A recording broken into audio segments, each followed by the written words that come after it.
So as we look to describe the components of language early on, we want to look at them in segments of 3 just to help us with our understanding as we approach it. The first would be the content of language. This includes semantics, the semantic meaning of language.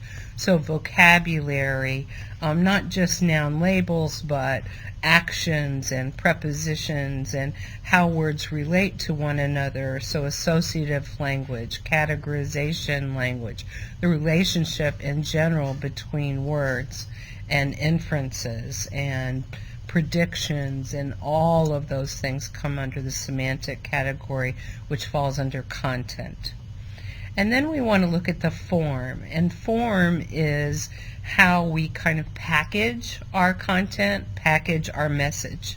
So speech, which would include articulation, how we say our sounds, syntax, how we sequence our words, morphology, what kinds of word endings do we put on, do we mark past tense, all of those kinds of things. And then form can also be AAC methods, augmentative and alternative communication methods, and those can be further subdivided into aided or unaided. An aided AAC method is something that you have to bring with you, so a picture or a communication device. An unaided AAC method would be a sign or a gesture, or even inappropriate behavior such as hitting or pushing. Any of those kinds of things would be a form. Use is pragmatics. Use is, do I know how and when to use language? And this is the area that is always a problem, social communication in children with autism. So they may even have good speech or good form and have something to say, but not to know when to use it. So now let's real quickly kind of go through language acquisition in normal development. In a newborn, immediately they already prefer a human face over an object, and this is not always true for children with ASD. They discriminate loudness, intonation, and phonemes. You'll see them push their face toward things that are pleasing, or things that are a human face rather than an object. At 3 months, they start to coo and respond vocally to a partner. So when you talk to them, they talk back. If you follow what they're saying, they'll continue to say it. At 6 months, you're going to see reduplicating babbling, and all reduplicated babbling means is that the same consonant in vowel pattern are used over and over again. Ba, ba, ba, ba, ba, ma, ma, ma, ma, ma, ma. By 8 months, you see variegated babbling, and that simply means that you're changing it up a little bit. Da, ga, ba, do. Things like that. Lots of jargon that sounds like real words. It's a real fun stage to listen to. By 10 months, you're going to hear more consistency with sounds, and you're going to hear things that are like, oh my goodness, did you hear what they said? And by 12 months, you should have your first real word. And by that, I mean a very definite connection between what they say and the semantic reference. Most children at 12 months have more than one real word. By 18 months, they're starting to combine words together. Mommy, eat, things like that. So at 12 months, from 12 months to about 18 months, really all you really see are one-word labeling kinds of things, lots of that.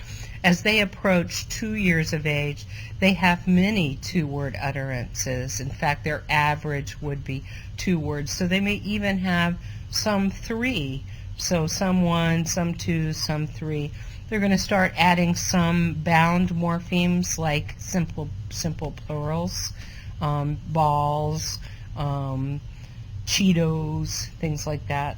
By 3 years of age, they're going to have an average of about 3-word utterances. and they're going to have a much more adult-like sentence structure. And at 3 years, they should be intelligible to most listeners. Now, that doesn't mean that they're intelligible all the time, but just in general talking, they should be intelligible. Now, if they're very excited or telling you about something that's not in the room, you may have a more difficult time figuring out. But if you know the context of what they're telling you, you should be able to understand 3-year-olds. Now, that doesn't mean that they're going to get every sound correctly. There are some sounds certainly that 3-year-olds will not be able to say correctly, but it does mean that in general they're not omitting a lot of sounds. They may be substituting some, like TH for S. They may have thope for soap. They may have wabbits for rabbits or wake for lake, things like that, which are fine at 3 years of age. By 4 years of age, they have many four-word utterances. Did you notice kind of a pattern? 12 months, 1 word. 2 years, 2-word utterances. 3 years, 3-year utterance. 4 years, 4-word utterances. Now, it doesn't continue to go on much past 5 that way. I don't say, upwards of 50 words in my sentences. So, but this is a good kind of rule of thumb to remember. At 4 years of age, they really are very fluent talkers, and they begin to change their style to fit their conversational partner. They're intelligible to all listeners almost all the time, and they're really into very conversational talk at this age. By 5 years of age, they are using complex sentences with phrases and clauses, so you hear ands and withs and tos and things like that. And they have all sounds correct except for W for R, W for L, TH for S, and D or T for TH, because TH has both voiced form, as in bathe, and a voiceless form, as in bath. So depending on whether it's voiced or voiceless, they'll either use the voiceless T or the voiced D, because those two sounds are set in the same place, but one is voiced and one is voiceless. By 8 years of age, they should have adult-like language, all sounds acquired. So they really should be developed on the surface, very adult-like language. Of course, they'll continue to develop the complexity of inference and figurative language and all of those kinds of things as they grow. But by 8 years old, most of the things that we measure as developing language are there.